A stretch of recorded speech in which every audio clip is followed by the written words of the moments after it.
আপনি কি কখনো ভেবেছেন যে বস্তিতে থাকা একজন সাফাই কর্মী একদিনে কিভাবে ভারতের সবথেকে বড় হিরো হয়ে উঠতে পারে? আকাশ এক গরিব ছেলে, যার মা অসুস্থ এবং যার কাছে ওষুধের টাকাও নেই। হঠাৎ সে এমন এক পরিস্থিতিতে ফেসে যায় যেখানে ১৪৫ জন মানুষের জীবন তার হাতে থাকে। যখন বিমানের দুজন পাইলটই অজ্ঞান হয়ে যান, তখন আকাশের কাছে দুটিই বিকল্প ছিল: হয় চুপচাপ দেখা, নয়তো নিজের লুকিয়ে থাকা প্রতিভাকে কাজে লাগানো।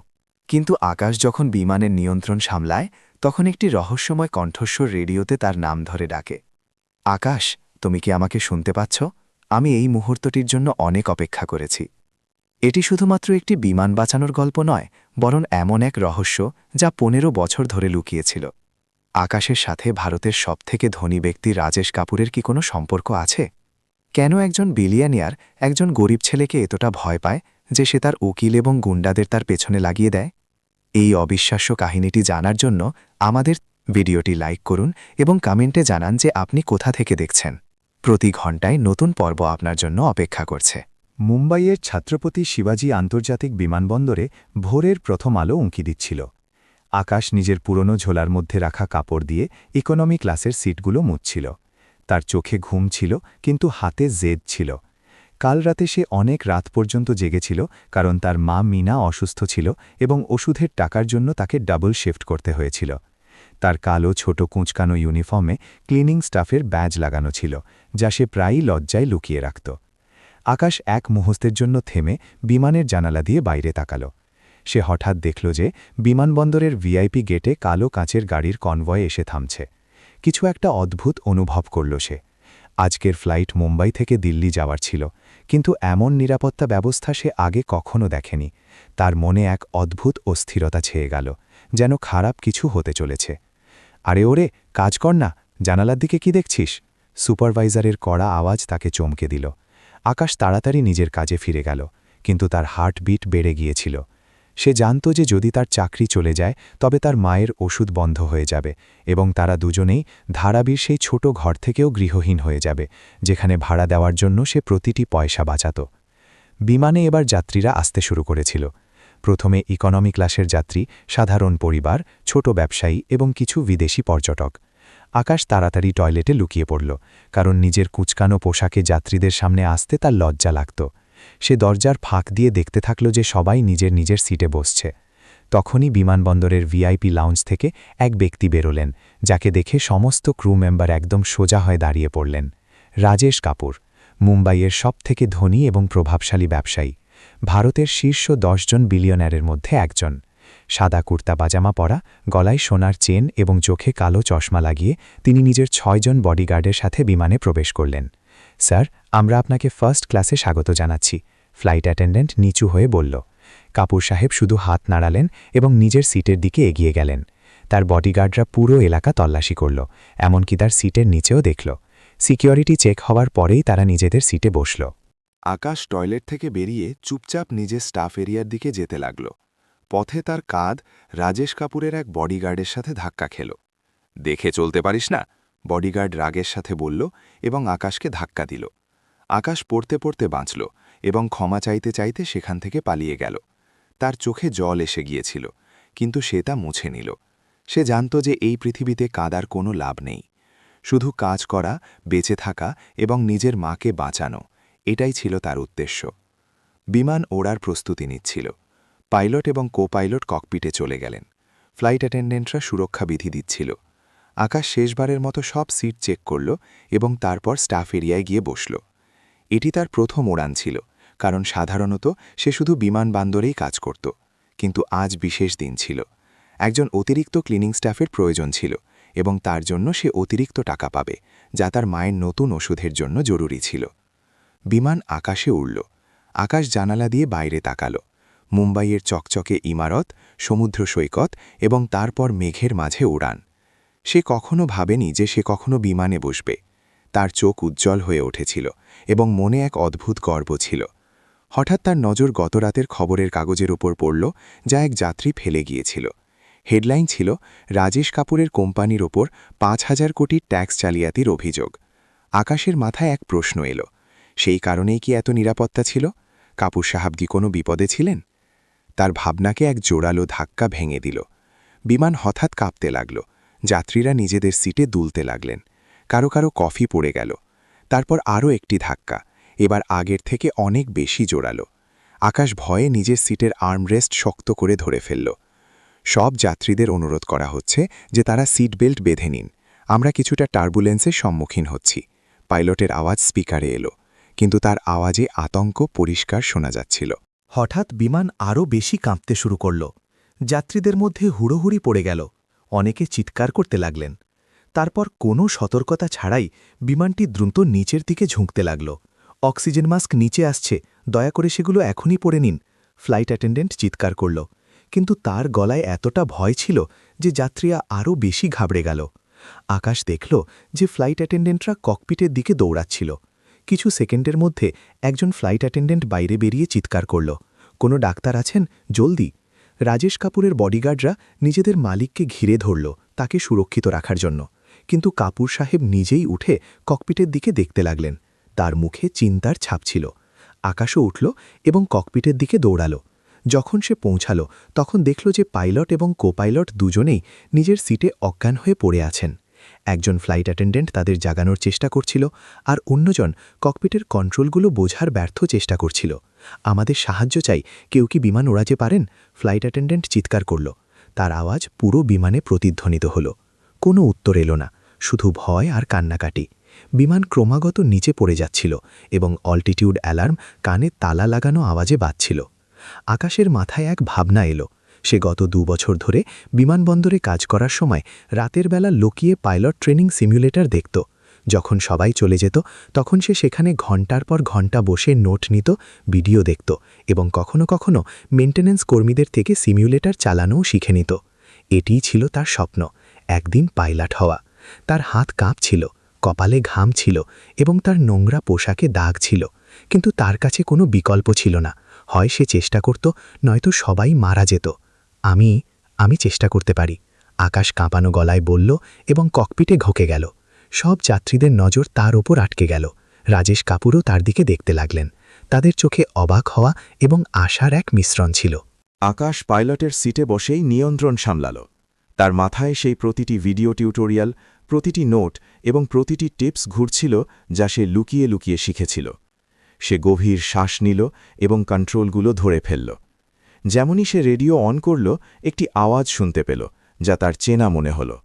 আকাশ, তুমি কি আমাকে শুনতে পাচ্ছ? আমি এই মুহূর্তটির জন্য অনেক অপেক্ষা করেছি। আকাশ স্তব্ধ হয়ে গেল। এই আওয়াজ তাকে কিভাবে চেনে এবং এত আত্মবিশ্বাসের সাথে কেন কথা বলছে? তার হৃৎপিণ্ড ধকধক করতে লাগল। হাত আরও বেশি কাঁপতে শুরু করল। আকাশ পাথরের মতো দাঁড়িয়ে রইল। সে হকচকিয়ে গিয়ে রেডিওটি এলোপাথারিভাবে নাড়াতে লাগল। তুমি কে? তুমি আমার নাম কিভাবে জানো? সে কাঁপানো গলায় জিজ্ঞাসা করল। ককপিটের বাইরে বিমানে বিশৃঙ্খলা চলছিল। আকাশ হঠাৎ এক অদ্ভুত সন্দেহ অনুভব করল। এয়ার ট্রাফিক কন্ট্রোলার তার নাম জানবে কি করে? এটি কি কোনো ফাঁদ ছিল? সে চুপি চুপি পেছনে ফিরে দেখল যেন কেউ তার উপর নজর রাখছে। যাত্রীদের এবং ক্রু মেম্বারদের চোখ তার উপর ছিল, কিন্তু কিছু একটা ছিল যা ঠিক মনে হচ্ছিল না। আমার উপর ভরসা করো আকাশ, সেই রহস্যময় কণ্ঠস্বর আবার এলো। আমি জানি তুমি কি করতে পারো, আমি তোমাকে সাহায্য করব। এখন বিমানটিকে স্থির করো, আমরা নিচে নামার জন্য একটি জায়গা খুঁজছি। আকাশের হাতে তখনও কাঁপুনি ছিল, কিন্তু সে গভীর শ্বাস নিল এবং কন্ট্রোল প্যানেলে মনোযোগ দিল। সে মনে করার চেষ্টা করল কিভাবে অল্টিটিউড স্থির রাখতে হয়, কিভাবে বিমান সোজা করতে হয়। ছটলটি ধীরে ধীরে এগিয়ে দাও, কণ্ঠস্বরটি নির্দেশ দিল। এবার ডানার ফ্ল্যাপগুলো সামান্য ঝঁকাও, ব্যাস এভাবেই, সাবাস।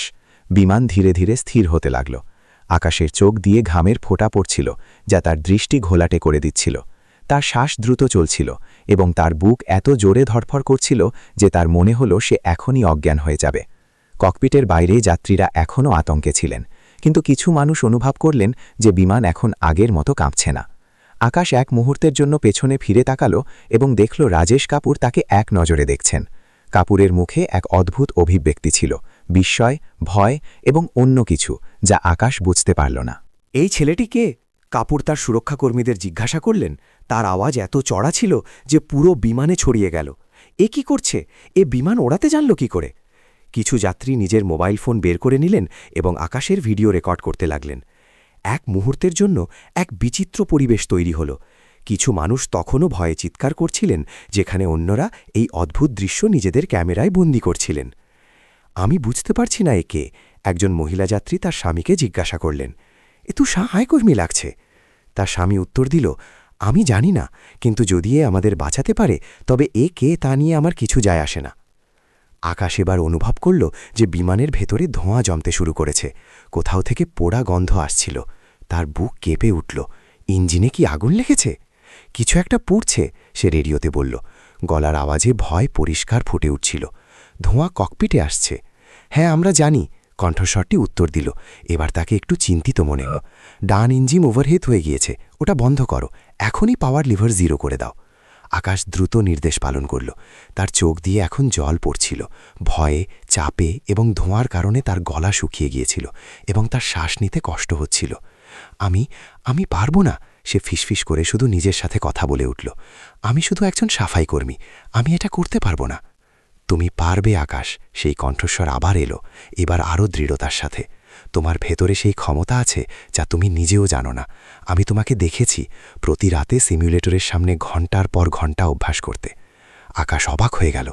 এই ব্যক্তি কিভাবে জানত যে সে রাতে সিমুলেটরের সামনে বসত? কেউ কি তার উপর নজর রাখছিল? তুমি আমাকে চেনো? সে জিজ্ঞাসা করল। তার কণ্ঠস্বর আরও বেশি কাঁপছিল। হ্যাঁ আকাশ, কণ্ঠস্বরটি বলল, এবং তোমার জানা উচিত যে আমি তোমাকে সাহায্য করব, তোমার মায়ের জন্য, যে এখনও তোমার জন্য অপেক্ষা করছে। আকাশের চোখ বড় হয়ে গেল। তার মায়ের কথা, এই লোকটা কে ছিল? তার বুক আরও জোরে ধরফর করতে লাগল। ককপিটের বাইরে বিমানের করিডোরে রাজেশ কাপুর নিজের সিট থেকে উঠে দাঁড়িয়েছিলেন এবং ককপিটের দিকে এগিয়ে যাচ্ছিলেন। তার দুজন বডিগার্ড তার সাথে ছিল। তার মুখে এক অদ্ভুত কৌতূহল ছিল। আমাকে এই ছেলেটির সাথে কথা বলতে হবে, কাপুর তার একজন সুরক্ষাকর্মীকে বললেন। সে কে? সে কিভাবে জানে যে বিমান কিভাবে ওড়াতে হয়? ফ্লাইট অ্যাটেন্ডেন্ট তাদের থামানোর চেষ্টা করলেন। স্যার, দয়া করে নিজের সিটে ফিরে যান, এটি খুব বিপজ্জনক। আমি জানি এটা কি, কাপুর বললেন। তার গলায় এক অদ্ভুত আত্মবিশ্বাস ছিল। আমি এই ছেলেটিকে দেখতে চাই। তিনি ককপিটের দরজায় এসে থামলেন এবং আকাশকে দেখতে লাগলেন। যেমন যেমন তিনি তাকে দেখছিলেন, তার মুখের রং বদলে যাচ্ছিল। কিছু একটা ছিল যা তাকে অস্থির করছিল। আকাশ এখনও বিমান স্থির করার চেষ্টা করছিল।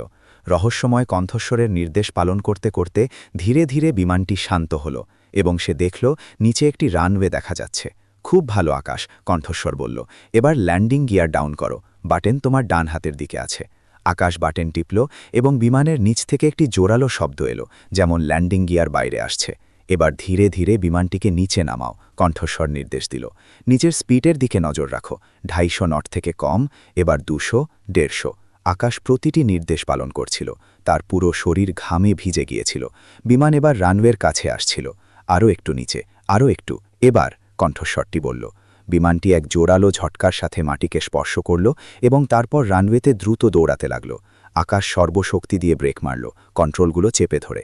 বিমান ধীরে ধীরে থামতে লাগল, পিছলে গিয়ে কাঁপতে কাঁপতে, কিন্তু শেষ পর্যন্ত থেমে গেল। এক মুহূর্তের নিস্তব্ধতার পর পুরো বিমানে হাততালি আর চিৎকারের আওয়াজ ফেটে পড়ল। যাত্রীরা উদযাপন করছিলেন, একে অপরকে জড়িয়ে ধরছিলেন, কাঁদছিলেন। তাদের মুখে স্বস্তি আর খুশির জল ছিল। আকাশ নিজের জল মুছল এবং দীর্ঘশ্বাস নিল। সে এইমাত্র 145 জন মানুষের প্রাণ বাঁচিয়েছে। তার বুক তখনও দ্রুত ধরফর করছিল, কিন্তু এখন সে কিছুটা শান্ত অনুভব করছিল। আকাশ, তুমি দুর্দান্ত কাজ করেছ। রেডিওতে সেই আওয়াজ আবার এলো। আমি তোমার উপর গর্বিত। আপনি কে? আকাশ আবার জিজ্ঞাসা করল, এবার কিছুটা সাহস সঞ্চয় করে। আপনি আমার সম্পর্কে এতটা কিভাবে জানেন? রেডিওতে এক দীর্ঘ নীরবতা ছেয়ে গেল। তারপর কণ্ঠস্বরটি ধীরে ধীরে বলল, শীঘ্রই দেখা হবে আকাশ। আপাতত শুধু এটুকু জেনে রাখো যে তোমার ভাগ্য বদলে যেতে চলেছে। যেমনই আকাশ ককপিট থেকে বাইরে বেরোল, যাত্রীরা তাকে ঘিরে ধরল। কেউ তাকে জড়িয়ে ধরছে, কেউ তার পিঠ চাপড়ে দিচ্ছে, কেউ সেলফি তুলছে। সাংবাদিকরাও বিমানের কাছে পৌঁছে গিয়েছিলেন এবং ক্যামেরার ফ্ল্যাশ আকাশের মুখে পড়ছিল। রাজেশ কাপুর ভিড়ের মধ্যে দাঁড়িয়েছিলেন, এক অদ্ভুত দৃষ্টিতে আকাশের দিকে তাকিয়ে। তার মুখে এক অব্যক্ত অস্থিরতা ছিল। এই ছেলেটি কে? তিনি আবার জিজ্ঞাসা করলেন, এবার কাউকে নয়, শুধু নিজেকে। ভিড়ের মধ্যে থেকে দুজন স্যুট পরা ব্যক্তি দ্রুত আকাশের দিকে এগিয়ে আসছিলেন। তাদের মুখে কোনো ভাব ছিল না, কিন্তু তাদের চোখ আকাশের ওপর নিবদ্ধ ছিল। তারা নিজেদের আইডি কার্ড দেখালেন এবং লোকেদের সরে যেতে বললেন। আমাদের এই ছেলেটির সাথে কথা বলতে হবে, তাদের মধ্যে একজন বলল। তার কণ্ঠস্বর শান্ত কিন্তু আদেশে ভরপুর। তারা আকাশের কাছে পৌঁছালেন এবং তাকে ভিড় থেকে দূরে নিয়ে গেলেন। রাজেশ কাপুরও তাদের পেছনে পেছনে এলেন। এক ব্যক্তি আকাশের কানে ঝুঁকে ফিসফিস করে বলল।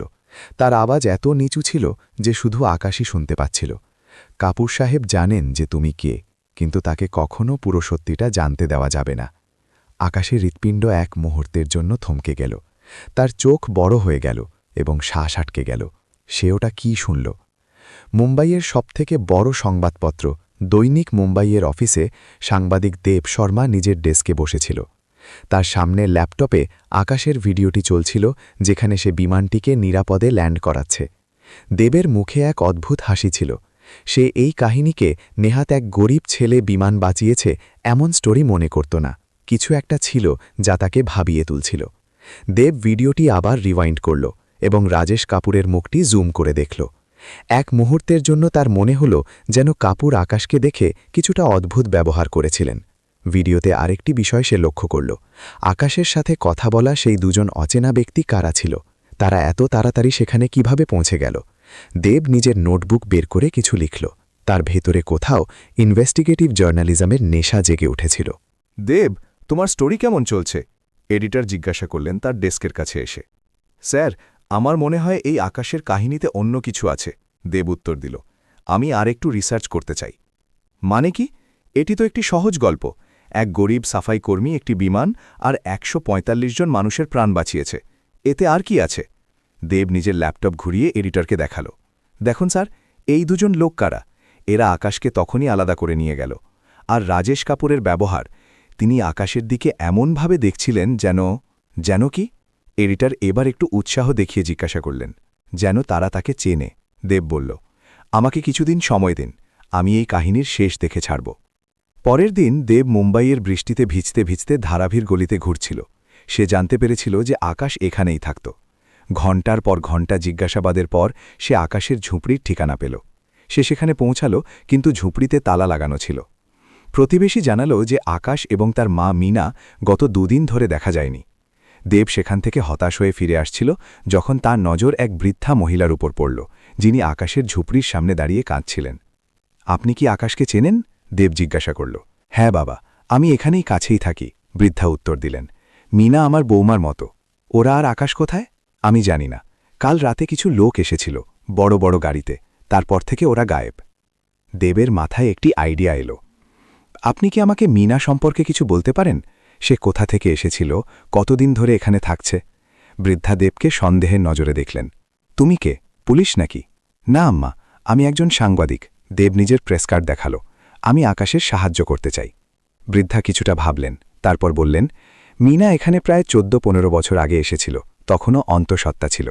কখনো নিজের স্বামীর কথা বলতো না। শুধু এটুকুই জানি যে ও কোনো এক বড়লোকের বাড়িতে কাজ করত, কিন্তু তারপর হঠাৎ এখানে চলে এলো।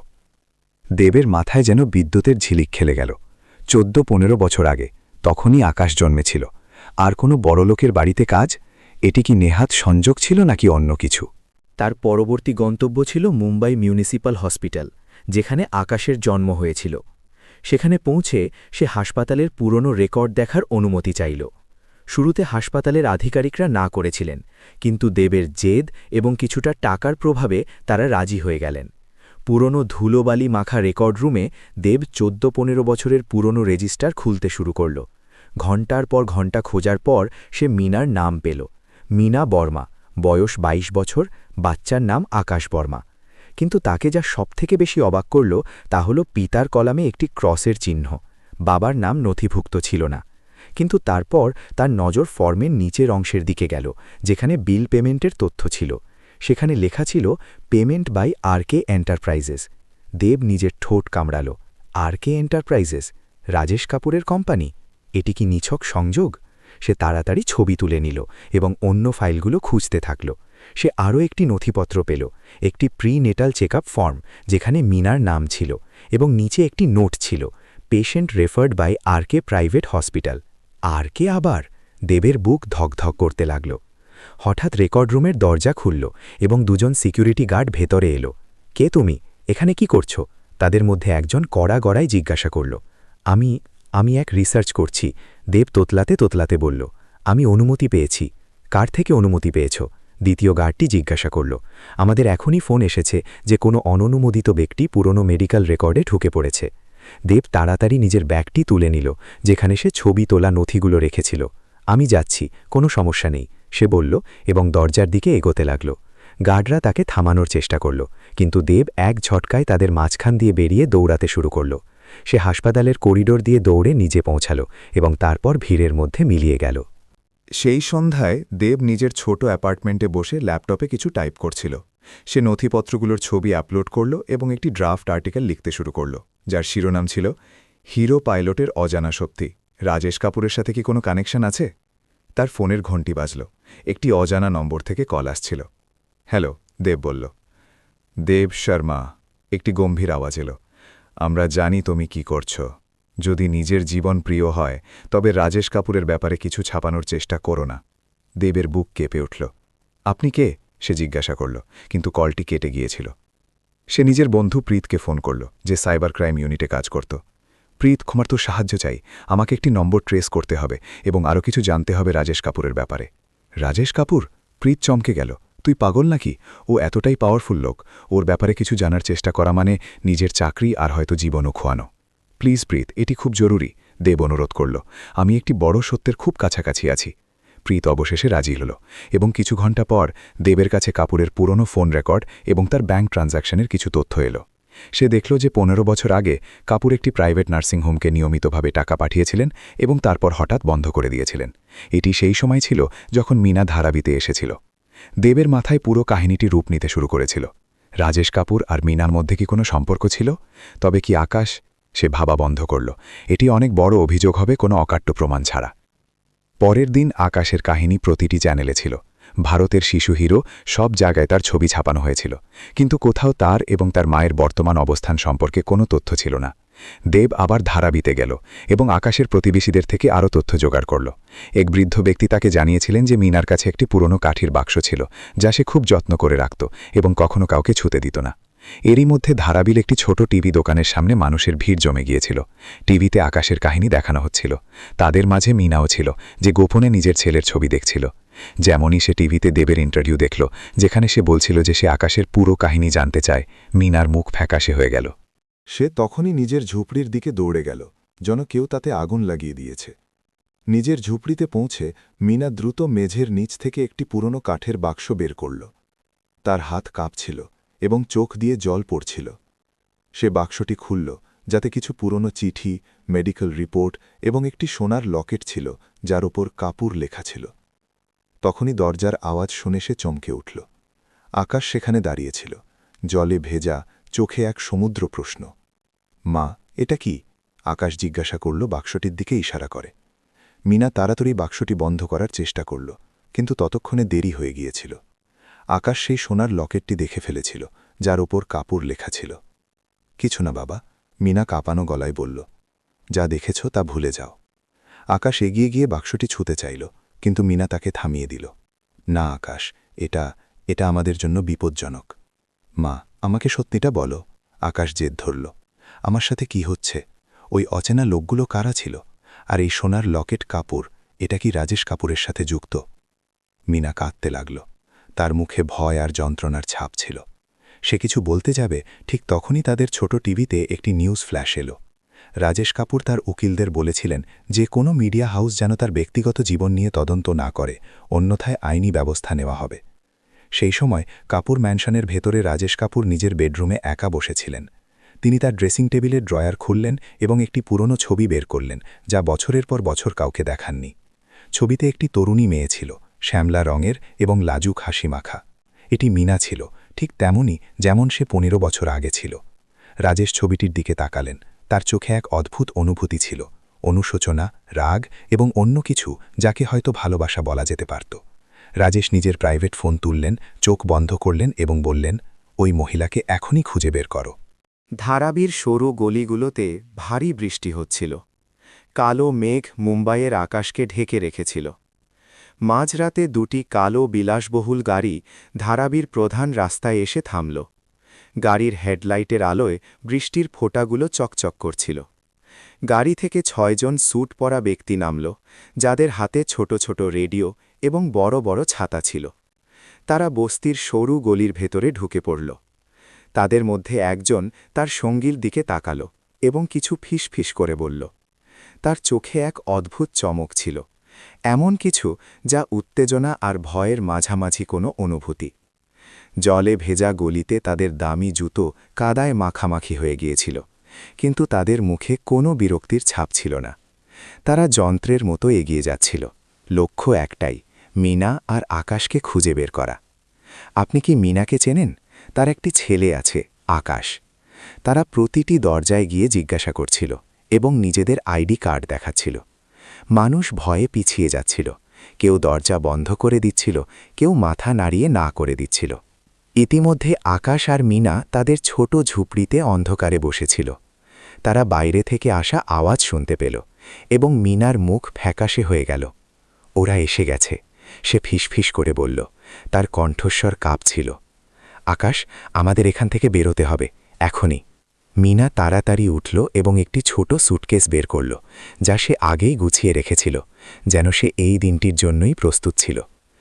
আকাশ তখনও অবাক আর বিভ্রান্ত হয়েছিল। মা, কি হচ্ছে? ওরা কারা? আমরা কেন পালাচ্ছি? সে জিজ্ঞাসা করল। তার গলায় ভয় আর অবিশ্বাস মিশেছিল। মিনা আকাশের কাঁধ ধরল, তার চোখে জল ছিল।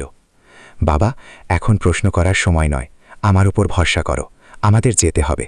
ওরা যদি আমাদের ধরে ফেলে তবে আমাদের আলাদা করে দেবে। আকাশ তার মায়ের চোখের দিকে তাকালো, সেই ভয় সে কখনো ভুলতে পারবে না।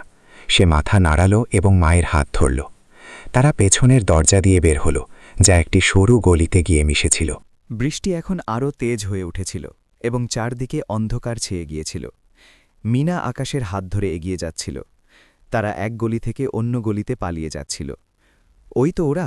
হঠাৎ একটি আওয়াজ প্রতিধ্বনিত হল এবং একটি টর্চের আলো তাদের ওপর পড়ল। মিনা আকাশের হাত আরও শক্ত করে ধরল এবং তারা আরও দ্রুত দৌড়াতে লাগল। তাদের পেছনে পায়ের আওয়াজ আসছিল, যা আরও জোরালো হচ্ছিল। তারা একটি মোড়ে পৌঁছাল, যেখানে 4টি আলাদা গলি মিশেছে। মিনা এক মুহূর্তের জন্য থামল, কোন দিকে যাবে তা ভাবার জন্য। এদিকে, সে বাম দিকের গলির দিকে ইশারা করে বলল। কিন্তু তারা এক পা এগোবার আগেই দুজন স্যুট পরা ব্যক্তি তাদের সামনে চলে এলো। তাদের মুখে হাসি ছিল। মিনা দেবী? তাদের মধ্যে একজন জিজ্ঞাসা করল। আর এটি নিশ্চয়ই আকাশ হবে। আমাদের আপনাদের দুজনের সাথে কথা বলতে হবে। মিনা আকাশকে নিজের পেছনে টেনে নিল। তার মুখে ভয় আর রাগ ছিল। আমাদের ছেড়ে দিন, আমরা কিছু করিনি। আমরা আপনাদের কোনো ক্ষতি করব না, দ্বিতীয় ব্যক্তিটি বলল। তার গলার আওয়াজ নরম হলেও চোখে বিপজ্জনক কিছু একটা ছিল। কাপুর সাহেব শুধু আপনাদের সাথে দেখা করতে চান। আকাশের কানে কাপুর শব্দটি বাজল। তার মাথায় সেই সোনার লকেটটির কথা মনে পড়ল, যাতে কাপুর লেখা ছিল। আমরা আসব না, মিনা বলল। তার গলা এবার দৃঢ় ছিল। ওনাকে বলে দিন যেন আমাদের একা ছেড়ে দেন, যেমন গত 15 বছর ধরে ছেড়ে দিয়েছিলেন। তারা আর কিছু বলার আগেই পেছন থেকে আরও দুজন লোক চলে এলো। এখন তারা চারপাশ থেকে ঘেরাও হয়ে গিয়েছিল। মিনা দেবী, আমাদের ওপর আদেশ আছে, একজন লোক এগিয়ে আসতে আসতে বলল। যদি আপনি আমাদের সাথে না আসেন তবে আমাদের বাধ্য হয়ে আপনাদের নিয়ে যেতে হবে। আকাশ এবার তার মায়ের সামনে চলে এলো। তার চোখে রাগ ছিল। আমার মাকে ছোবে না? একটি লোক হেসে আকাশের দিকে তাকালো। বাহাদুর ছেলে, একদম নিজের বাবার মতো। এটি শুনে আকাশের পায়ের নিচ থেকে মাটি সরে গেল। বাবা? সে কি রাজেশ কাপুরের কথা বলছিল? আকাশ আরও কিছু ভাবার আগেই একজন লোক ছোঁ মেরে তার হাত ধরে ফেলল। আকাশ নিজেকে ছাড়ানোর চেষ্টা করল, কিন্তু লোকটি খুব শক্তিশালী ছিল। ছাড়ো আমার ছেলেকে! মিনা চিৎকার করে ওই লোকটির উপর ঝাঁপিয়ে পড়ল। তখনই গলির মুখে একটি বড় কালো গাড়ি এসে থামল। তার হেডলাইটের তীব্র আলো তাদের সকলকে অন্ধ করে দিল। গাড়ির দরজা খুলল এবং রাজেশ কাপুর বাইরে এলেন। তার চারপাশে বৃষ্টির ফোঁটাগুলো চকচক করছিল। কাপুর এগিয়ে এলেন। তার মুখ অন্ধকারে ঢাকা ছিল, কিন্তু চোখগুলো জ্বলজ্বল করছিল। তিনি আকাশের সামনে এসে থামলেন। তিনি তাকে উপর থেকে নিচ পর্যন্ত দেখলেন, যেমন কেউ কোনো অমূল্য রত্ন দেখে। তাহলে এই সেই ছেলে, কাপুর নিচু স্বরে বললেন, এমন আওয়াজ যা বৃষ্টির শব্দের থেকেও মৃদু ছিল, কিন্তু আকাশের কানে কামানের গোলার মতো শোনাল। আকাশ প্রথমবার রাজেশ কাপুরকে এতটা কাছ থেকে দেখল। তার মুখ পাথরের মতো কঠোর ছিল, কিন্তু তার চোখে এমন কিছু ছিল যা আকাশের অদ্ভুত লাগল, যেন তিনি তার ভেতরে উঁকি দিচ্ছেন, কিছু খুঁজছেন। তুমি কে ছিলে? কাপুর জিজ্ঞাসা করলেন। তার গলা এখন আরও নিচু ছিল। কিন্তু তাতে হুমকি লুকিয়েছিল। আকাশের দম বন্ধ হয়ে আসছিল, তার মুখ দিয়ে কথা বেরোচ্ছিল না। তার মাথায় একটাই প্রশ্ন ঘুরছিল, এই মানুষটি কি তার বাবা? তখনই মিনা সেখানে দৌড়ে এলো। তার মুখে জল ছিল এবং সে হাঁপাচ্ছিল। ওকে ছেড়ে দাও, সে চিৎকার করে নিজের ছেলের সামনে এসে দাঁড়াল। রাজেশ কাপুর পিছিয়ে গিয়ে মিনাকে দেখলেন। তার মুখ এক মুহূর্তের জন্য নরম হল, যেন কোনো পুরনো স্মৃতি তাকে ছুঁয়ে গেল, কিন্তু পরক্ষণেই তার চোখ আবার কঠোর হয়ে গেল। মিনা, তিনি বললেন। তার স্বরে এখন এক অদ্ভুত অনুভূতি ছিল। রাজেশ, মিনা উত্তর দিল। তার গলায় যন্ত্রণা আর রাগের এক অদ্ভুত মিশ্রণ ছিল। 15 বছর পর এখন কেন আমাদের পিছু করছ? কাপুর আকাশের দিকে ইশারা করলেন। এই ছেলেটি আমার কোম্পানির একটি বিমান আর 145 জন মানুষের প্রাণ বাঁচিয়েছে। আমি শুধু তাকে ধন্যবাদ দিতে চাই। মিনা অবিশ্বাসের সাথে হাসল। ধন্যবাদ? তুমি আর ধন্যবাদ? তুমি তো জানোই না এই শব্দটার মানে কি। আকাশ এখন দুজনের মাঝে দাঁড়িয়েছিল, তার মুখে বিভ্রান্তি আর ভয়ের ছাপ। মা, এসব কি হচ্ছে? তুমি ওনাকে কিভাবে চেনো? মিনা আকাশের দিকে তাকালো, তার চোখে কষ্ট ছিল। সে কিছু বলতে যাচ্ছিল, তখনই রাজেশ হাত দিয়ে ইশারা করলেন এবং তার সুরক্ষা কর্মীরা এগিয়ে এলো। এই দুজনকে আমার বাড়িতে নিয়ে চলো, কাপুর আদেশ দিলেন। এখনই। সুরক্ষাকর্মীরা আকাশ আর মিনাকে ধরে ফেলল এবং তাদের গাড়ির দিকে নিয়ে যেতে লাগল। মিনা বাধা দিচ্ছিল, কিন্তু আকাশ শান্ত ছিল, যেন সে ঘোরের মধ্যে আছে। যখন তারা গাড়ির কাছে পৌঁছাল, তখন এক সুরক্ষাকর্মী আকাশকে জোরে ধরে ফেলল এবং তাকে আলাদা একটি গাড়িতে ধাক্কা দিয়ে ঢোকাতে লাগল। না, মিনা চিৎকার করল, আমাদের আলাদা করো না। কিন্তু তার আওয়াজ বৃষ্টির শব্দ আর গাড়ির ইঞ্জিনের গর্জনে হারিয়ে গেল। আকাশকে একটি গাড়িতে ঢুকিয়ে দেওয়া হলো, যেখানে মিনাকে অন্য গাড়িতে। রাজেশ কাপুর ধীরে ধীরে আকাশের গাড়ির কাছে এলেন। তিনি গাড়ির ভেতরে উকি দিয়ে আকাশকে দেখতে লাগলেন, যে ভয় আর রাগে কাঁপছিল। বাবা আর ছেলে একে অপরের দিকে তাকিয়েছিল, না জেনেই যে তারা কে। কাপুর কিছুক্ষণ আকাশকে খুঁটিয়ে দেখলেন, তারপর বললেন, তুমি কে ছেলে? তার গলা নিচু ছিল, কিন্তু তাতে হুমকি ছিল। আকাশ তখনও শ্বাস নিতে পারছিল না, তার বুক দ্রুত ধরফর করছিল। সে কিছু উত্তর দিতে যাচ্ছিল, তখনই মিনা সেখানে দৌড়ে এলো, সুরক্ষাকর্মীদের হাত থেকে ছাড়া পেয়ে। ওকে ছোবে না, সে চিৎকার করল। তার গলা বৃষ্টি আর বজ্রপাতের শব্দের থেকেও জোরালো ছিল। আবার সেই একই ভুল করো না। কাপুর চমকে মিনার দিকে তাকালেন, তার মুখে এখন বিভ্রান্তির ছাপ। ভুল? কোন ভুলের কথা বলছো তুমি?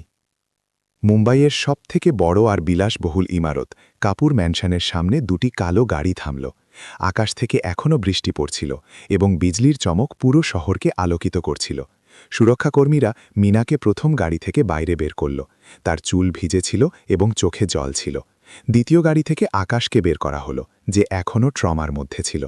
মিনাকে ম্যানশনের ভেতরে নিয়ে যাওয়া হলো, যেখানে আকাশকে বাইরেই থামিয়ে দেওয়া হলো। এক সুরক্ষাকর্মী তাকে একটি বেঞ্চে বসার ইশারা করল। আকাশ অস্বস্তি অনুভব করল। যখন তার নজর ম্যানশনের একটি বিশাল জানালার ওপর পড়ল, তখন সে একটি অদ্ভুত অবয়ব দেখতে পেল। একটি তরুণী মেয়ে পর্দার আড়াল থেকে উঁকি দিচ্ছিল। তাদের চোখাচোখি হল এবং মেয়েটি দ্রুত পেছনে সরে গেল। আকাশের অদ্ভুত লাগল, যেন কেউ তাকে দেখছে, তাকে নিয়ে পড়াশোনা করছে। ভেতরে রাজেশ কাপুরের বিশাল স্টাডি রুমে মিনা একটি আরামদায়ক সোফায় বসেছিল, কিন্তু তার শরীর উত্তেজনায় শক্ত হয়েছিল। রাজেশ কাপুর তার বিলাসবহুল মেহগানি টেবিলের পেছনে বসেছিলেন এবং তার দুপাশে 5 জন উকিল দাঁড়িয়েছিল, সবার হাতে ফাইল ছিল। তাহলে মিনা, রাজেশ বললেন। তার গলা এখনও শান্ত ছিল, কিন্তু তার চোখে একটি বিচকর্ণ চমক ছিল। 15 বছর পরও তুমি এখনও তেমনই সুন্দর আছো। মিনা তাকে ঘৃণার সাথে দেখল। কি চাও তুমি রাজেশ? কেন আমাদের এখানে এনেছ? রাজেশ নিজের চেয়ার থেকে উঠে জানালার দিকে এগিয়ে যেতে থাকলেন, যেখান থেকে বৃষ্টির মাঝে মুম্বাইয়ের চমৎকার দৃশ্য দেখা যাচ্ছিল। আমি চাই তুমি একটি চুক্তিতে স্বাক্ষর করো, একটি মৌন চুক্তি। মৌন চুক্তি? মিনা জিজ্ঞাসা করল। কি বিষয়? রাজেশ নিজের জায়গায় ঘুরলেন এবং মিনার দিকে তাকালেন। ছেলেটির বিষয়ে। আকাশ, আমি চাই না কেউ জানুক যে সে তোমার। এদিকে ম্যানশনের বাইরে আকাশ তার মায়ের ব্যাপারে চিন্তিত ছিল। সে উঠে ম্যানশনের ভেতরে যাওয়ার চেষ্টা করতে লাগল, কিন্তু সুরক্ষাকর্মীরা তাকে আটকে দিল। প্লিজ, আমাকে আমার মায়ের কাছে যেতে হবে, আকাশ বিনতি করল। বস বলেছেন তোমাকে এখানেই থাকতে হবে, এক সুরক্ষাকর্মী কড়া গলায় বলল। আকাশ হতাশ হয়ে বসে পড়ল। তার মাথায় হাজারো প্রশ্ন ঘুরছিল। রাজেশ কাপুর কি সত্যিই তার বাবা ছিলেন? তার মা তাকে কিভাবে চিনত, এবং তারা কি এখন তার মায়ের ক্ষতি করবে? সে গোপনে নিজের চারপাশে নজর বলাল। সুরক্ষাকর্মীরা তার থেকে কিছুটা দূরে দাঁড়িয়ে নিজেদের মধ্যে কথা বলছিল। আকাশ এক গভীর শ্বাস নিল এবং ধীরে ধীরে উঠে ম্যানশনের পেছনের দিকে এগোতে লাগল। সেখানে সে একটি ছোট দরজা দেখতে পেল, যা হয়তো রান্নাঘরের হবে। আকাশ চুপি চুপি দরজা খুলল এবং ভেতরে ঢুকে পড়ল। সেখান থেকে সে সাবধানে এগিয়ে গেল যতক্ষণ না সে কিছু আওয়াজ শুনতে পেল। সে আওয়াজের দিকে এগোতে লাগল যতক্ষণ না সে একটি বড় ঘরের বাইরে পৌঁছে গেল। দরজাটি সামান্য খোলা ছিল এবং সে ভেতরে উঁকি দিতে পারছিল। সে তার মাকে দেখল যে একটি সোফায় বসেছিল। তার মুখে জল ছিল এবং তার সামনে রাজেশ কাপুর দাঁড়িয়েছিলেন। তার মুখ রাগে লাল ছিল। আকাশ নিজের কান দরজায় লাগাল এবং শুনতে লাগল। যদি তুমি কাউকে বলো যে আমি ওর বাবা, তবে আমি তোমাকে আর ওকে শেষ করে দেব, রাজেশ হুমকি দিচ্ছিলেন। আমার স্ত্রীর মৃত্যুর পর আমি বস্তিতে কাজ করা একটি মেয়ের প্রেমে পড়েছিলাম। এই স্ক্যান্ডাল আমার ব্যবসাকে ধ্বংস করে দেবে। আকাশের হার্টবিট বন্ধ হয়ে গেল। তার পায়ের নিচ থেকে মাটি সরে গেল। সে যেন কোনো দুঃস্বপ্নে ছিল। রাজেশ কাপুর তার বাবা ছিলেন এবং তিনি তাকে নিজের ছেলে বলে স্বীকার করতে অস্বীকার করছিলেন। আকাশের চোখ দিয়ে জল পড়তে লাগল। না, সে ফিসফিস করে বলল, এটা সত্যি হতে পারে না। তার মুখ দিয়ে বেরোয়া আওয়াজ কিছুটা বেশি জোরে হয়ে গেল এবং রাজেশ দরজার দিকে তাকালেন। ওখানে কে? তিনি গর্জন করে জিজ্ঞাসা করলেন। আকাশ নিজের চোখের জল মুছে দৌড়াতে শুরু করল। সে ম্যানশনের করিডোর দিয়ে দৌড়াতে থাকল, না জেনেই যে সে কোথায় যাচ্ছে। তার মন ভেঙে গিয়েছিল এবং চোখ দিয়ে জল পড়ছিল। সে দৌড়াতে দৌড়াতে একটি বড় ঘরে পৌঁছাল, যেখানে চমৎকার সব ছবি লাগানো ছিল। সে থেমে একটি ছবির দিকে তাকাল। রাজেশ কাপুর, তার স্ত্রী এবং একটি ছোট মেয়ে, কাপুর পরিবার। ছবির নিচে লেখা ছিল। আকাশ সেখানেই দাঁড়িয়ে রইল ওই ছবির দিকে তাকিয়ে। এটিই ছিল সেই পরিবার যার সাথে সে কখনো যুক্ত হতে পারেনি। এটিই ছিল সেই পৃথিবী যা থেকে তাকে দূরে রাখা হয়েছিল। হঠাৎ সে তার পেছনে পায়ের আওয়াজ শুনতে পেল। সে ঘুরল এবং দেখল সেই মেয়েটি যাকে সে জানালার ধারে দেখেছিল এখন তার সামনে দাঁড়িয়ে আছে। তুমি কে? সে আকাশকে জিজ্ঞাসা করল। আর এখানে কি করছ?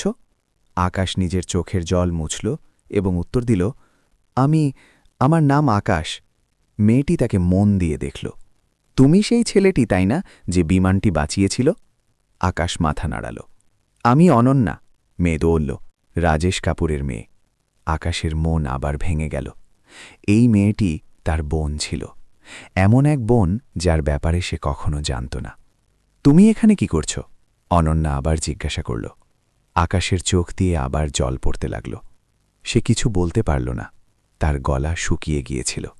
তখনই তারা করিডোরে দ্রুত পায়ের আওয়াজ শুনতে পেল। রাজেশ কাপুর আর তার সুরক্ষাকর্মীরা তাদের দিকে এগিয়ে আসছিলেন। ওই তো ওখানে, এক সুরক্ষাকর্মী চিৎকার করে বলল।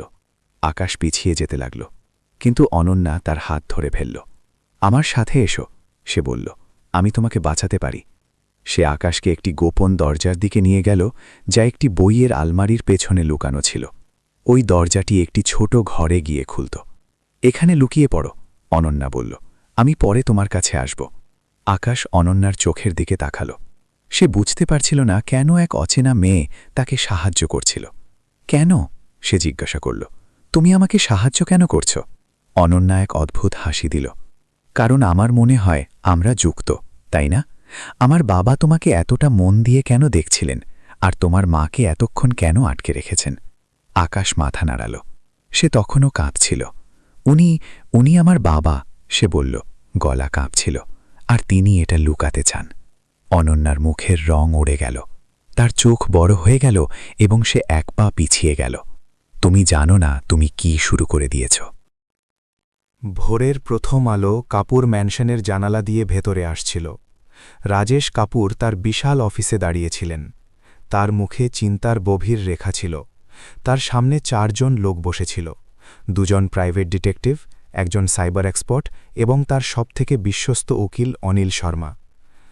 আমি চাই গত 15 বছরের প্রতিটি প্রমাণ, প্রতিটি কাগজ, প্রতিটি ছবি যা আমাকে মিনার সাথে যুক্ত করে সব মিটিয়ে দেওয়া হোক, রাজেশ বললেন। তার গলায় এক অদ্ভুত শীতলতা ছিল। তিনি নিজের কফির কাপটি ক্রমাগত ঘোরাচ্ছিলেন, কিন্তু তাতে চুমুক দিচ্ছিলেন না। হঠাৎ তার হাত কিছুটা কাঁপল এবং কফি টেবিলের উপর পড়ে গেল। রাজেশ ইতস্ততভাবে সবাইকে দেখলেন, যেন তিনি নিজের দুর্বলতা লুকাতে চান। স্যার, এটি খুব কঠিন কাজ হবে, প্রথম ডিটেকটিভ বলল। 15 বছরের পুরনো প্রমাণ। আমি জানতে চাই না এটা কতটা কঠিন। রাজেশ গর্জে উঠলেন। আমি শুধু জানতে চাই যে এটা হয়ে যাবে। আমার মর্যাদা, আমার পরিবার, আমার ব্যবসা সব বাজি রাখা আছে। যদি মিডিয়া জানতে পারে যে আমি একজন পরিচারিকার সাথে সম্পর্ক রেখেছিলাম এবং তার সন্তান হয়েছে, তবে আমি শেষ হয়ে যাব। আমরা পুরনো মেডিকেল রেকর্ড দিয়ে শুরু করব, দ্বিতীয় ডিটেকটিভ বলল। তারপর যে কোনো সাক্ষীকে কিনব বা ভয় দেখাবো যারা সেই সময় আপনার সাথে ছিল। কিন্তু কি? রাজেশ তীক্ষ্ণ নজরে তার দিকে তাকালেন। কিন্তু এখন অনেক দেরি হয়ে গেছে স্যার। আকাশ এখন হিরো হয়ে গেছে। মানুষ তার ব্যাপারে জানতে চায়, সাংবাদিকরা তার কাহিনী খুঁজছে, আর ওই সাংবাদিক দেব শর্মা ইতিমধ্যেই অনেক তথ্য জোগাড় করে ফেলেছে। রাজেশ টেবিলে মুষ্টি আঘাত করলেন। তবে ওকে কিনে নাও, নয়তো ভয় দেখাও, আমার কিছু যায় আসে না কি করতে হবে, কিন্তু আমি চাই না কেউ জানুক যে আকাশ আমার ছেলে। তার শব্দগুলো ঘরে প্রতিধ্বনিত হল।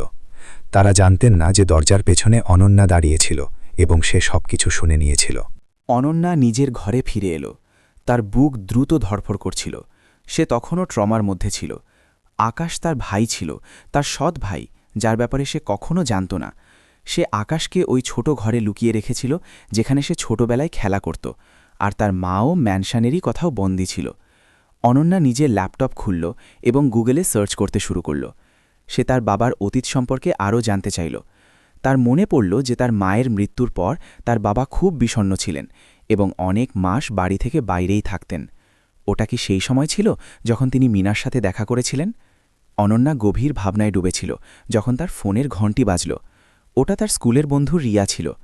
অনন্যা, তুই কি ওই নিউজটা দেখেছিস? ওই ছেলেটা যে বিমান বাঁচিয়েছিল সে এখনও নিখোঁজ, আর রটনা আছে যে তাকে কোনো বড় লোক নিজের বাড়িতে নিয়ে গেছে। এটা কি সত্যি? অনন্যার মুখ শুকিয়ে গেল। আমি জানি না রিয়া, আমি তোর সাথে পরে কথা বলছি। সে ফোন কেটে দিল এবং জানালার কাছে গিয়ে বাইরে তাকাতে লাগল। দূরে শহরে মানুষ নিজেদের রোজকার জীবন কাটাচ্ছিল, অজানাই এই কথা থেকে যে তার পৃথিবী ওলটপালট হয়ে গিয়েছিল। অনন্যা সিদ্ধান্ত নিল যে সে আরও তথ্য জোগাড় করবে। সে চুপি চুপি তার স্বর্গীয় মায়ের ঘরে গেল, যা এখনও তেমনই ছিল যেমন তার মৃত্যুর সময় ছিল। রাজেশ কখনও ওই ঘরটি পরিবর্তন করার বা সরানোর সাহস করেননি। অনন্যা তার মায়ের আলমারি আর ড্রেসিং টেবিলের ড্রয়ারে খুঁজতে শুরু করল। ঘণ্টার পর ঘণ্টা খোঁজার পর সে একটি লুকানো ড্রয়ার পেল, যাতে একটি ডায়েরি আর কিছু পুরনো চিঠি ছিল। সে ডায়েরি খুলল এবং পড়তে শুরু করল।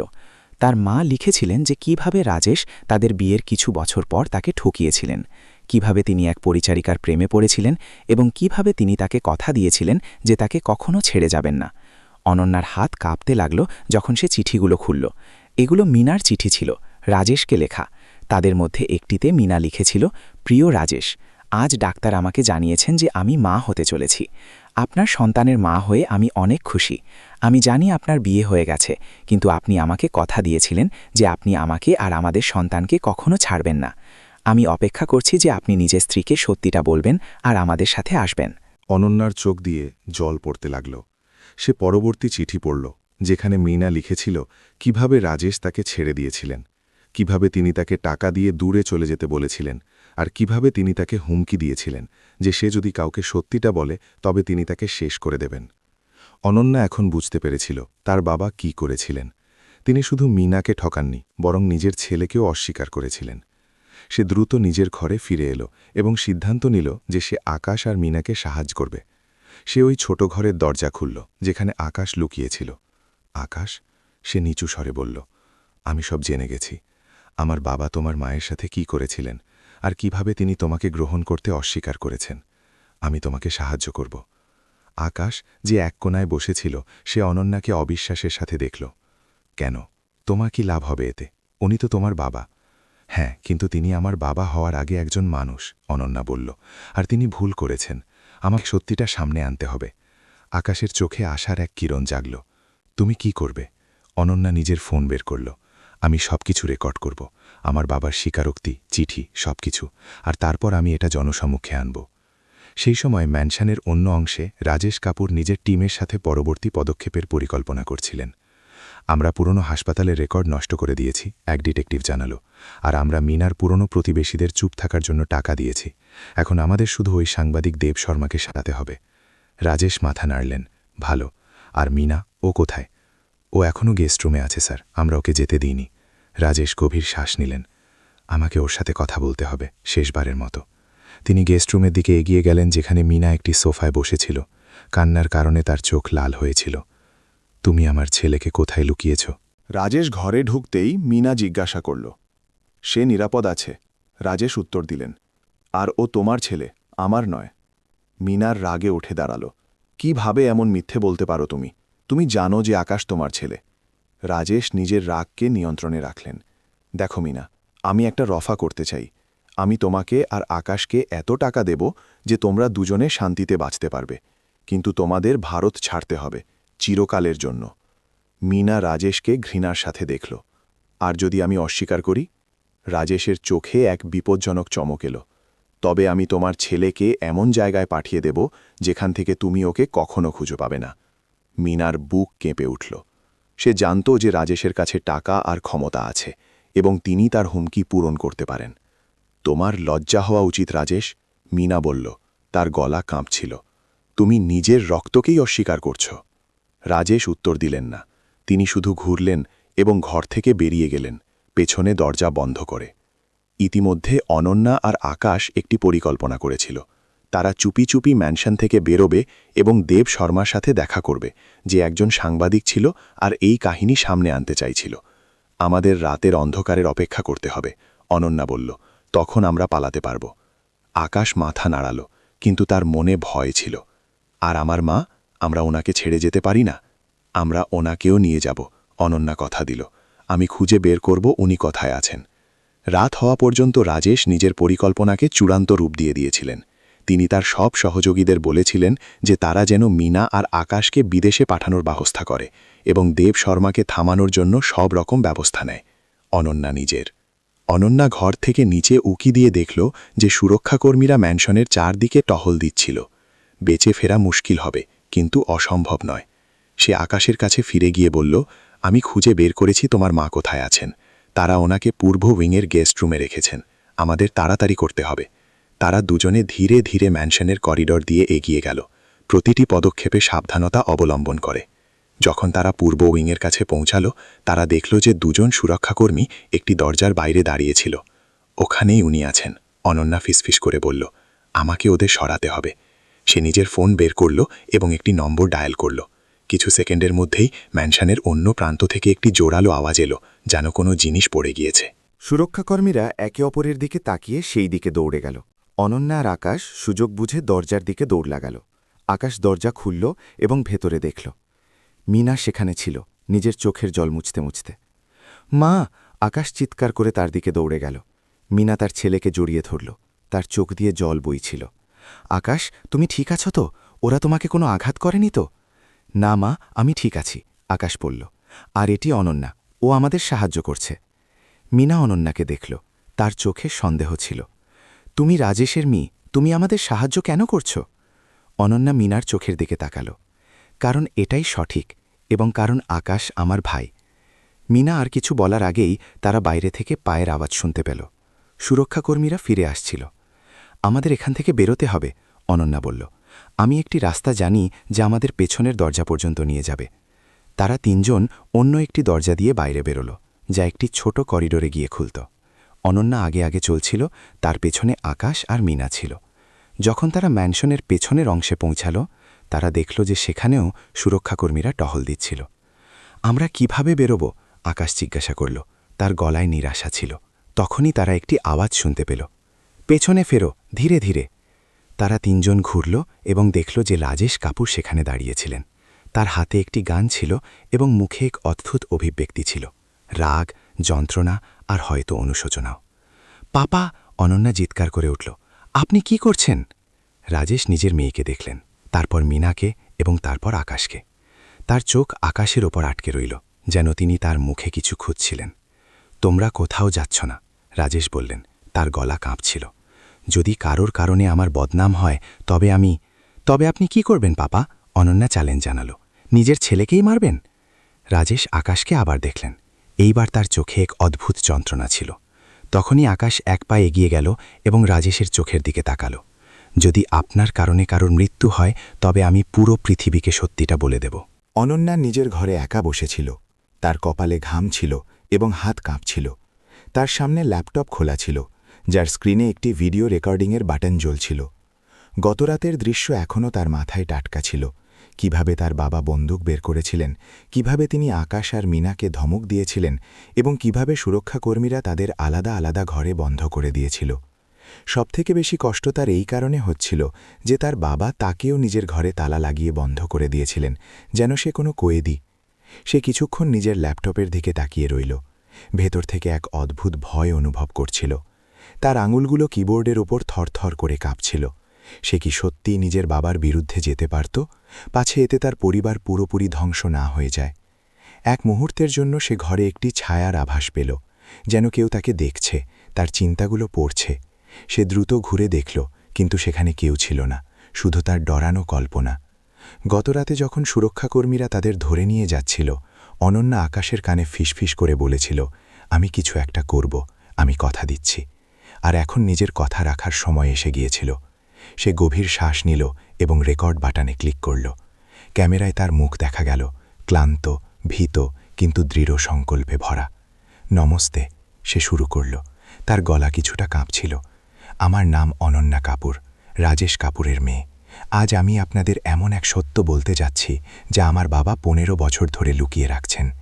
এটি কাহিনী এক গরিব ছেলের, যাকে নিজের বাবার নাম পর্যন্ত দেওয়া হয়নি, এবং এক মায়ের, যাকে ধমক দিয়ে চুপ থাকতে বাধ্য করা হয়েছিল। অনন্যা নিজের মায়ের ডায়েরি আর মিনার চিঠির ছবিগুলো দেখাতে শুরু করল। সে চিঠিগুলো থেকে পড়ল, যাতে মিনা লিখেছিল কিভাবে রাজেশ তার সাথে ভালোবাসার কথা দিয়েছিলেন এবং তারপর তাকে ছেড়ে দিয়েছিলেন। সে পুরনো মেডিকেল রেকর্ডের স্ক্যান করা কপিগুলোও দেখালো, যাতে রাজেশের কোম্পানির নাম হাসপাতালের বিলে ছিল। আকাশ সেই ছেলেটি যে সম্প্রতি একটি বিমান আর 145 জন মানুষের প্রাণ বাঁচিয়েছে। অনন্যা বলল, তার চোখে জল ছিল। আর সে আমার ভাই, আমার বাবার ছেলে, যাকে তিনি কখনো স্বীকার করেননি। সে ভিডিওটি শেষ করল এবং এক মুহূর্তের জন্য নিজের জল মুছল। সে কি এই ভিডিওটি সত্যিই পোস্ট করতে পারত? সে কি নিজের পরিবারের নামে এভাবে কলঙ্ক লাগাতে পারত?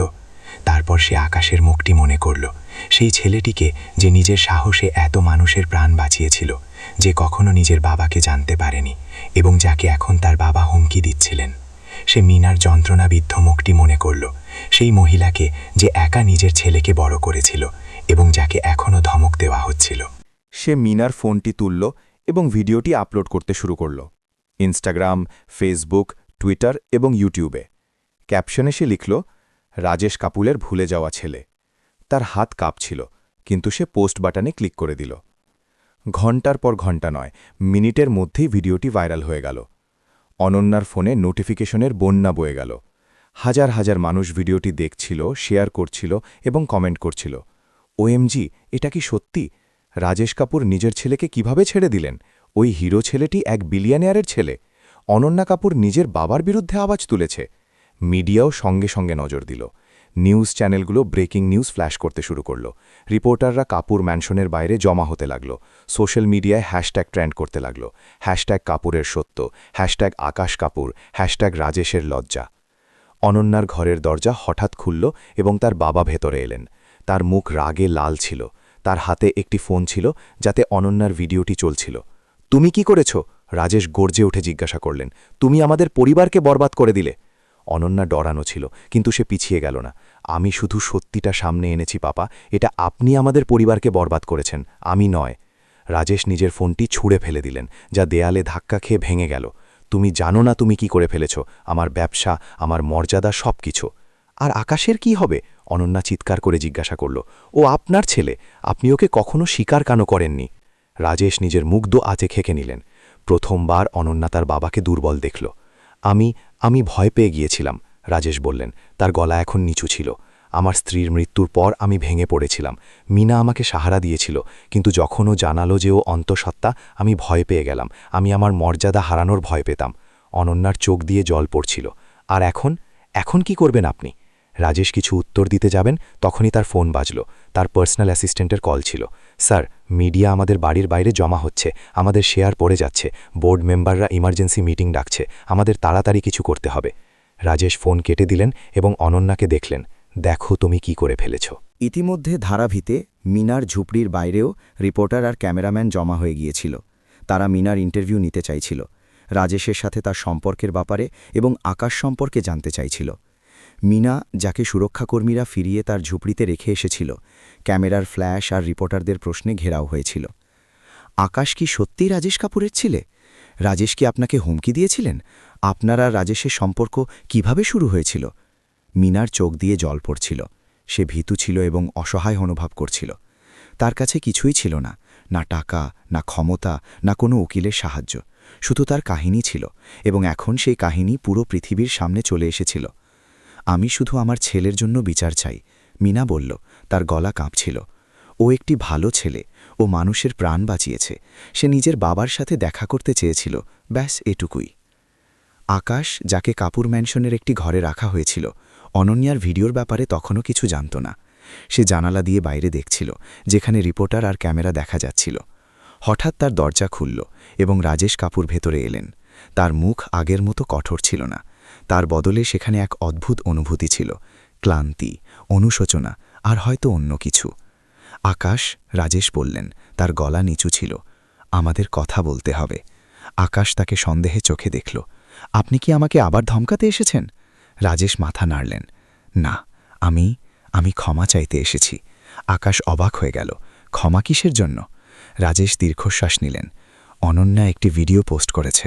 ও সব কিছু বলে দিয়েছে, আমার আর তোমার মায়ের ব্যাপারে এবং তোমার ব্যাপারে। পুরো দেশ জানে যে তুমি আমার ছেলে। আকাশের চোখ বড় হয়ে গেল। অনন্যা এমন কেন করল? কারণ ও বাহাদুর, রাজেশ বললেন এক টুকরো হাসির সাথে। আমার থেকেও বেশি বাহাদুর। ও জানে কোনটা সঠিক। রাজেশ আকাশের কাছে এসে তার কাঁধে হাত রাখলেন। আমি তোমার কাছে আর তোমার মায়ের কাছে ক্ষমা চাইতে চাই। আমি যা করেছি তা ভুল ছিল। আমি ভীতু ছিলাম। আকাশ নিজের জল আটকানোর চেষ্টা করল, কিন্তু তা ঝরে পড়ল। তবে এখন কি হবে? রাজেশ জানালার দিকে ইশারা করলেন, যেখান থেকে মিডিয়া ভ্যান আর রিপোর্টারদের দেখা যাচ্ছিল। আমি একটি প্রেস কনফারেন্সের আয়োজন করেছি। আমি চাই তুমি আর তোমার মা সেখানে থাকো। আমি সবার সামনে সত্যিটা স্বীকার করব। আকাশ স্তব্ধ হয়ে গেল। সে কখনো ভাবেনি যে এমন দিন আসবে যখন রাজেশ কাপুরের মতো শক্তিশালী মানুষ মাথা নোয়াবে আর নিজের ভুল মানবে। ইতিমধ্যে অনন্যা নিজের ঘরে বসে নিজের ফোনে সব প্রতিক্রিয়া দেখছিল। তার ভিডিও দেখা মানুষের সংখ্যা এখন লক্ষাধিক। প্রতি মিনিটে হাজার হাজার নতুন কমেন্ট আসছিল। হঠাৎ তার দরজায় টোকা পড়ল। সে দরজা খুলল এবং দেখল আকাশ সেখানে দাঁড়িয়েছিল। আকাশ! সে চিৎকার করে তাকে জড়িয়ে ধরল। আমি ভেবেছিলাম পাপা তোমাকে কোথাও পাঠিয়ে দিয়েছেন। না, আকাশ বলল। তার চোখে জল ছিল।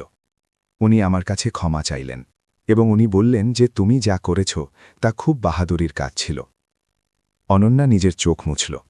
আমি শুধু সেটাই করেছি যা সঠিক ছিল। তুমি আমার ভাই আকাশ, আর আমি তোমাকে আমার জীবন থেকে বাইরে রাখতে চাইনি। রাজেশ কাপুর নিজের পার্সোনাল অফিস থেকে প্রেস কনফারেন্সের প্রস্তুতির তদারকি করলেন। তার উকিল আর পিআর টিম তাকে বোঝাচ্ছিল কি বলতে হবে আর কি নয়। কিন্তু রাজেশ তাদের থামিয়ে দিলেন। আমি সত্যি বলবো, তিনি বললেন। পুরো সত্যি। আমি আর লুকাব না। প্রেস কনফারেন্সের জন্য কাপুর ম্যানশনের বড় হলটিকে প্রস্তুত করা হয়েছিল। ডজন ডজন ক্যামেরা, মাইক্রোফোন আর রিপোর্টার সেখানে জমা ছিল। পুরো দেশের নজর এই প্রেস কনফারেন্সের উপর ছিল। মিনাকেও সেখানে আনা হয়েছিল। সে নার্ভাস ছিল, ক্যামেরার সামনে দাঁড়াতে ভয় পাচ্ছিল।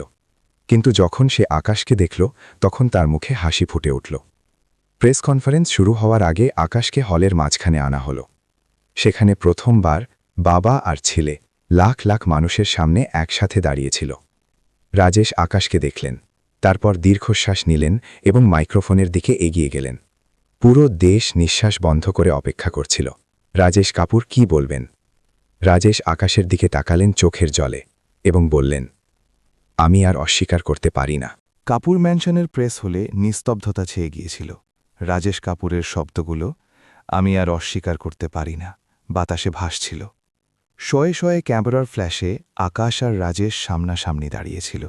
দুজনের চোখেই জল ছিল। সাংবাদিকরা নিঃশ্বাস বন্ধ করে নিয়েছিল। একটি কলমও চলছিল না। সবকিছু যেন থমকে গিয়েছিল। রাজেশ মাইক্রোফোনটিকে আবার নিজের ঠোঁটের কাছে আনলেন। তার ব্যবহারে কিছু একটা অদ্ভুত ছিল। এক মুহূর্তের জন্য তার চোখ দরজার দিকে গেল, যেন তিনি পালানোর রাস্তা খুঁজছিলেন। তার কপালে ঘামের ফোঁটা চকচক করছিল, যা তার অবস্থার কথা অনেক কিছু বলে দিচ্ছিল। ইন্ডিয়ার সবথেকে শক্তিশালী বিজনেসম্যান, যিনি কোটি কোটি টাকার ডিলে বিনা দ্বিধায় স্বাক্ষর করতেন, আজ নিজের কথাগুলো নিয়ে লড়াই করছিলেন। 15 বছর আগে রাজেশ শুরু করলেন। তার গলা কিছুটা কাঁপছিল। আমার স্ত্রীর মৃত্যুর পর আমি ভেঙে পড়েছিলাম। আমি একা ছিলাম, যন্ত্রণায় ছিলাম। সেই সময় মিনা আমার বাড়িতে কাজ করত। তিনি মিনার দিকে তাকালেন, যে ঘরের এক কোণে দাঁড়িয়েছিল। তার চোখ জলে ভরা ছিল। ও এক ভালো মহিলা ছিল, দয়ালু, দরাজ মনের। ধীরে ধীরে আমরা একে অপরের কাছে চলে এলাম। আমি ওকে কথা দিয়েছিলাম যে আমি ওকে কখনো ছাড়ব না, যে আমরা সাথে থাকব। রাজেশের গলা আবার কাঁপল। কিন্তু যখন ও আমাকে জানালো যে ও অন্তঃসত্ত্বা, আমি ভয় পেয়ে গেলাম। আমার মর্যাদা, আমার ব্যবসা, আমার সমাজে স্থান, আমি এই সব কিছুর কথা ভাবলাম আর নিজের কথার কথা ভুলে গেলাম। হলে একটি সমবেত নিঃশ্বাস ফেলার শব্দ এলো। রিপোর্টাররা এখন দ্রুত নোট নিচ্ছিল। আমি মিনাকে ছেড়ে দিয়েছিলাম, রাজেশ স্বীকার করলেন। এবার তার গলায় অনুশোচনা পরিষ্কার ফুটে উঠছিল। আমি ওকে টাকা দিয়েছিলাম আর বলেছিলাম যে ও যেন চলে যায়।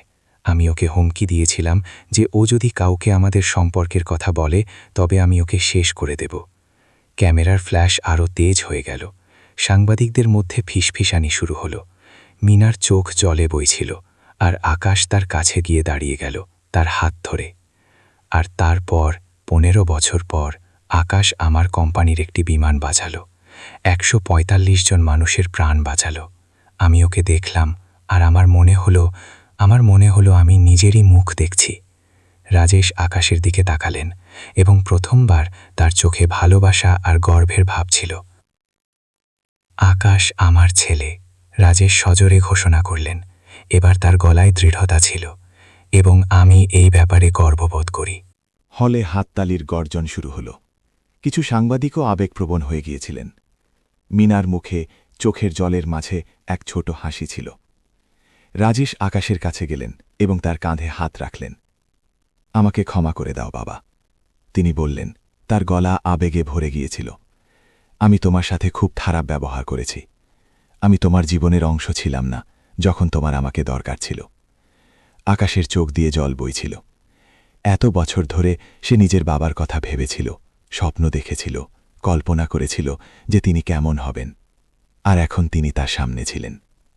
আপনি কি চান? আকাশ নিচু স্বরে জিজ্ঞাসা করল। তার গলাও আবেগে ভরে গিয়েছিল। রাজেশ দীর্ঘশ্বাস নিলেন। আমি চাই তুমি আর তোমার মা আমার সাথে থাকো। আমি চাই আমরা একটি পরিবার হই। আমি চাই আমি তোমার বাবা হই, সেই বাবা যা আমার হওয়া উচিত ছিল। হলে আবার হাততালি ধ্বনিত হল। ক্যামেরা আরও দ্রুত ফ্ল্যাশ করছিল। এই মুহূর্ত, এই ঘোষণা আসার কয়েকদিন পর্যন্ত প্রতিটি সংবাদপত্রের ফ্রন্ট পেজে থাকবে। কিন্তু তারপর আকাশ এমন কিছু করল যার প্রত্যাশা কেউ করেনি। সে পিছিয়ে গেল এবং রাজেশের হাত নিজের কাঁধ থেকে সরিয়ে দিল। না, আকাশ বলল। তার গলা নিচু কিন্তু দৃঢ় ছিল। রাজেশ অবাক হয়ে গেলেন। পুরো হল নিস্তব্ধতায় ডুবে গেল। না, রাজেশ জিজ্ঞাসা করলেন, তার চোখে অবিশ্বাসের ছাপ। তুমি চাও না যে আমরা সাথে থাকি? আকাশ নিজের জল মুছল এবং সোজা হয়ে দাঁড়াল। আমি আপনার টাকা চাই না, আপনার বাড়ি চাই না, আপনার মর্যাদা চাই না। যখন আমার এইসব জিনিসের দরকার ছিল তখন আপনি কোথায় ছিলেন? রাজেশের মুখ ফ্যাকাশে হয়ে গেল। তিনি কিছু বলতে যাবেন, কিন্তু আকাশ তাকে থামিয়ে দিল। আমি শুধু একটি জিনিস চাই, আকাশ বলল। আমি চাই আপনি কখনো আর এটা না বলেন যে আমি আপনার ছেলে নই। আমি চাই আপনি সবসময় আমাকে নিজের ছেলে বলে মানুন, তা আমি যেখানেই থাকি না কেন, যাই করি না কেন। মিনা এখন আকাশের কাছে চলে এসেছিল, তার হাত ধরে। তার চোখে গর্ব ছিল নিজের ছেলের জন্য, যে এতটা শক্ত আর সাহসী ছিল। রাজেশের মুখে প্রথমবার আসল চোখের জল দেখা গেল। তিনি আকাশের দিকে তাকিয়ে রইলেন, তারপর ধীরে মাথা নাড়লেন। তুমি ঠিক বলেছ আকাশ, আমি তোমার জীবনের অধিকার হারিয়েছি, কিন্তু আমি কথা দিচ্ছি, আমি কখনো আবার এটা বলবো না যে তুমি আমার ছেলে নও। তুমি আমার ছেলে এবং আমি তোমার উপর গর্বিত। তার কথাগুলো আকাশকেও ছুঁয়ে গেল। সে এক মুহূর্তের জন্য রাজেশের চোখের দিকে তাকালো এবং সেখানে সে সত্য দেখতে পেল, একজন বাবার ভালোবাসা, যা এত বছর ধরে লুকিয়েছিল। প্রেস কনফারেন্স শেষ হবার পর মিনা আর আকাশ ফিরে ধারাভিতে চলে এলো। তাদের ছোট ঝুপড়ি এখনও তেমনই ছিল, কিন্তু এখন পুরো পৃথিবী জানত এখানে কে থাকে। পরের দিন রাজেশ কাপুর নিজে ধারাভিতে এলেন।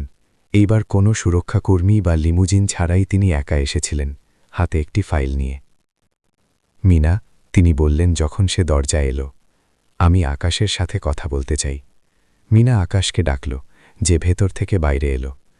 কি ব্যাপার, সে জিজ্ঞাসা করল, এখনও কিছুটা সতর্ক। রাজেশ ফাইলটি তার দিকে বাড়িয়ে দিলেন।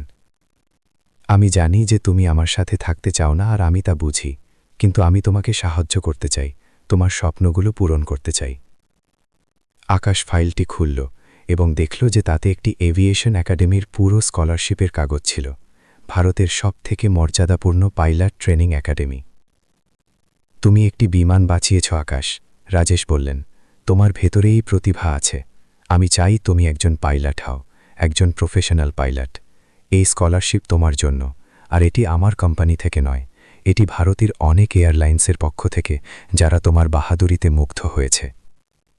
আকাশের চোখ বড় হয়ে গেল। সে কখনো ভাবেনি যে তার স্বপ্ন, পাইলট হবার স্বপ্ন, কখনো সত্যি হতে পারে। আর এটি তোমার জন্য মিনা।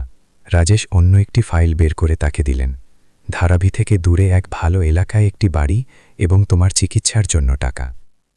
মিনা ফাইলটি ধরল, তার চোখে অবিশ্বাস ছিল। আপনি এমন কেন করছেন? রাজেশ দীর্ঘশ্বাস নিলেন। কারণ আমি তোমার সাথে অনেক ভুল করেছি এবং আমিটা শুধরাতে চাই। আমি জানি আমি গত 15 বছর ফিরিয়ে আনতে পারব না, কিন্তু আমি এটা নিশ্চিত করতে পারি যে আগামী 15 বছর ভালো হবে। আকাশ আর মিনা একে অপরকে দেখল। দুজনের চোখেই জল ছিল, কিন্তু এইবার এটি খুশির জল ছিল। 6 মাস পর মুম্বাইয়ের আন্তর্জাতিক বিমানবন্দরে আকাশ নিজের নতুন পাইলট ইউনিফর্মে দাঁড়িয়েছিল। আজ তার প্রথম উড়ান ছিল, একজন প্রশিক্ষণার্থী পাইলট হিসেবে। সে নিজের লাইসেন্সটি নিজের হাতে ধরেছিল। তার মুখে গর্ব আর খুশির ছাপ ছিল। দূরে প্ল্যাটফর্মে মিনা নিজের নতুন স্যুটে দাঁড়িয়েছিল, হাত নাড়িয়ে নিজের ছেলেকে বিদায় জানাচ্ছিল। তার মুখে এক শান্ত হাসি ছিল, এমন এক মহিলার হাসি যে জীবনের অনেক ঝড় পার করেছে এবং এখন স্বস্তির নিঃশ্বাস ফেলছে। তার পাশে রাজেশ কাপুর দাঁড়িয়েছিলেন। তিনিও নিজের ছেলেকে দেখছিলেন। তার চোখে গর্ব ছিল, একজন বাবার গর্ব যে দেরি করে হলেও নিজের ছেলের জীবনে সামিল হতে পেরেছিল। আর কিছু পদক্ষেপ পেছনে অনন্যাও ছিল। নিজের ভাইকে দেখতে দেখতে তার চোখেও ভালোবাসা আর খুশি ছিল। যেমনই আকাশ নিজের প্রথম উড়ানের জন্য ককপিটে বসল, সে এক মুহূর্তের জন্য আকাশের দিকে তাকাল। সেই উড়ান যা তার জীবনকে বদলে দিয়েছিল, যা তাকে নিজের বাবার সাথে পরিচয় করিয়ে দিয়েছিল, যা তার স্বপ্নকে বাস্তবে রূপ দিয়েছিল, তার স্মৃতি আজকেও তার মনে টাটকা ছিল। সে নিজের হেডফোন পরল এবং রেডিও অন করল, আর তারপর একটি পরিচিত কণ্ঠস্বর তাকে চমকে দিল। সেই একই আওয়াজ যা তাকে বিমান ওড়ানো শিখিয়েছিল যখন সবকিছু বিপদে ছিল। আকাশ, তুমি কি আমাকে শুনতে পাচ্ছ? আকাশ হাসল। হ্যাঁ স্যার, আমি আপনাকে শুনতে পাচ্ছি। খুব ভালো, কণ্ঠস্বরটি বলল। তোমার বাবা আমাকে বললেন আজ তোমার প্রথম উড়ান। আমি তোমার কন্ট্রোল অফিসার এবং আমি তোমার সাথে আছি প্রতিটি পদক্ষেপে। আকাশ বিমানের ইঞ্জিন স্টার্ট করল এবং তার বুক গর্ব আর খুশিতে ভরে গেল। তার স্বপ্ন সত্যি হচ্ছিল। আর এভাবেই সেই ছেলেটি যে একদিন একটি বিমানে প্রাণ বাঁচিয়েছিল, আজ নিজের উড়ান দিচ্ছিল, নিজের কাহিনীকে এক নতুন উচ্চতায় নিয়ে যাচ্ছিল। আর এই কাহিনীর সবথেকে সুন্দর দিক এটি ছিল যে এটি শুধু এক ছেলের কাহিনী ছিল না যে বিমান বাঁচিয়েছিল, এটি একটি ছেলের কাহিনী ছিল যে নিজের পুরো কাহিনীকে বাঁচিয়েছিল। কখনো কখনো জীবন আমাদের এমন মোড়ে এনে দাঁড় করায় যেখানে আমাদের নিজেদের ভেতরে লুকিয়ে থাকা শক্তিকে চিনতে হয়। আকাশের কাহিনী আমাদের শেখায় যে আসল পরিবার সেটি হয় না যেখানে আমরা জন্মাই, বরং সেটি হয় যারা আমাদের সাথে প্রতিটি বিপদে পাশে দাঁড়ায়। আপনি কি নিজের জীবনে কখনো এমন মোড়ে এসেছেন যেখানে আপনাকে কোনো বড় সিদ্ধান্তের জন্য সাহস সঞ্চয় করতে হয়েছে? আপনি কি কখনো ভেবেছেন যে যদি আপনি আকাশের জায়গায় হতেন তবে কি আপনি নিজের বাবাকে ক্ষমা করতে পারতেন, যিনি 15 বছর ধরে আপনাকে অস্বীকার করেছিলেন? আমাদের সবথেকে বড় উত্তরাধিকার আমাদের টাকা বা খ্যাতি নয়, বরং আমাদের কর্ম আর আমাদের চরিত্র হয়। রাজেশ কাপুরের কাছে পৃথিবীর সব সুখ সুবিধা ছিল, কিন্তু তিনি নিজের ছেলের সম্মান কিনতে পারেননি। আকাশ আমাদের দেখালো যে আসল ধন আত্মসম্মান আর সত্যের মধ্যে আছে। যখন আমরা নিজেদের আদর্শে অটল থাকি তখন আমাদের জয় আগে থেকেই নিশ্চিত হয়ে যায়। আপনি আপনার জীবনে কোন আদর্শে অটল থাকবেন, তাই পুরো পৃথিবী আপনার বিরুদ্ধে থাকলেও? যদি আপনার এই কাহিনী পছন্দ হয়ে থাকে তবে এটি নিজের পরিবার আর বন্ধুদের সাথে অবশ্যই শেয়ার করবেন। আমাদের চ্যানেলকে সাবস্ক্রাইব করুন আর লাইক বাটন টিপে আমাদের সাহস বাড়ান। আপনাদের সাপোর্টেই আমরা এমন কাহিনী আপনাদের কাছে পৌঁছে দিতে পারি যা আপনাদের মন ছুঁয়ে যায় আর আপনাদের জীবনে পরিবর্তন আনে।